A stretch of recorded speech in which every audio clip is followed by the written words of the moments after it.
अरे झालं का रे तुमचं? आज संबंध दिवसभर चर्चासत्र चालू होतं, बैठका झाल्या. प्रकाश आंबेडकरांबद्दल शेवटी अंतिमरित्या काय ठरलं? कारण त्यांच्याकडनं एक बाईट आलेला आता त्यांच्या प्रवक्त्यांचा की आजच्या बैठकीत काही निष्पन्न झालेलं नाही.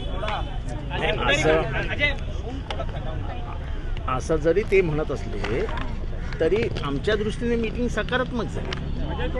थोडं तर पुढे सरकलो, कारण का 48 जागांबद्दल आमचा निकाल झालेला आहे.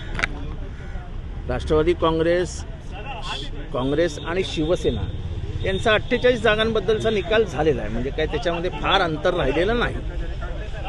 आता प्रश्न असा आहे की सोडायचं झालं वंचितसाठी तर ते कोणी सोडायचं, काय सोडायचं, ह्याच्यासाठी आम्ही त्यांच्याकडनं प्रस्ताव मागवलेला आहे. आणि त्यांचं म्हणणं आहे की मी 9 तारखेला प्रस्ताव देईन आणि आमचा अपेक्षा भंग होणार नाही अशी आशा आम्हाला वाटते. मी परत तुम्हाला सांगतोय की ते संविधान वाचवण्यासाठी पुढे आलं पाहिजे असं म्हणतायत. आम्ही पण तेच म्हणतोय की संविधान वाचवावंच लागेल.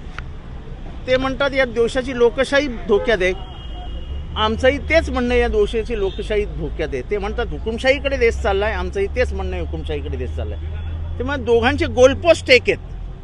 थोडे एखाद 2 सीटा इथे तिथे, पण आपला शत्रू कॉमन आहे, आपला वैचारिक शत्रू कॉमन आहे. असं म्हटल्यावरती आपण एकत्र आलं पाहिजे असं त्यांचंही मत असेल आणि आमचं तर मत आहेच. आपण आंबेडकरांना बाजूला करून निवडणूक लढवू नये या विचाराचे आमचे सगळे महाराष्ट्रातले कार्यकर्ते. कारण का शेवटी दलित, शोषित, अल्पसंख्याक या सगळ्यांचा प्रश्न आहे.